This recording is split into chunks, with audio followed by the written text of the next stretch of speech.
बिस्मिल्लाहिर्रहमानिर्रहीम अस्सलाम वालेकुम and welcome to my channel. तो आज क्विक अचार गोश्त की रेसिपी आप लोगों के साथ शेयर करने जा रही हूँ।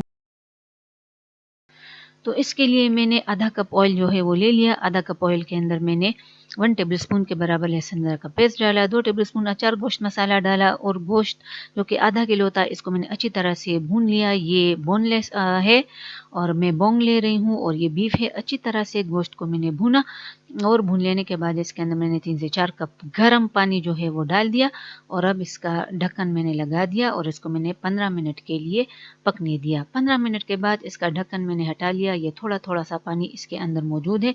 नमक जो है वो मैंने हाफ टी स्पून से थोड़ा सा कम डाला था क्योंकि अचार गोश्त में अच्छा खासा नमक होता है।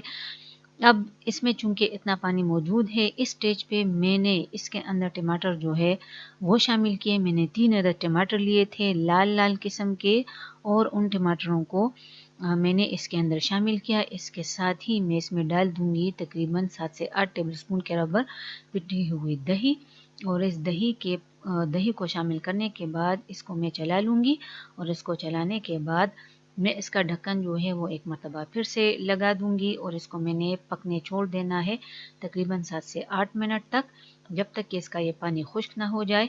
और तब तक मैं अफ्तारी की तैयारी जो है वो करूँगी और इस तब तक ये पकता रहेगा। फ्लेम जो है वो हम लोग दरमियाना रखेंगे। अब इसका ढक्कन जो है मैंने एक मरतबा फिर से लगा दिया और फिर जब मैं सब कुछ से फारग हो गई तो फ्लेम मैंने ऑफ कर दिया था 8 मिनट के बाद। और इसके बाद जब इसका ढक्कन मैंने खोला तो ये अपने सारे के सारे पानी को खुश्क कर चुका है, तेल ये निकाल चुका है। गोश्त हमारा पहले से भुना हुआ था।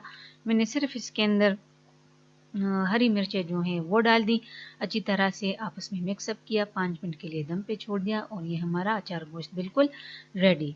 उम्मीद है आप लोगों को पसंद आई होगी। पसंद आती है तो लाइक करें, शेयर करें। चैनल पे नए हैं तो प्लीज़ सब्सक्राइब करें। देखने के लिए शुक्रिया।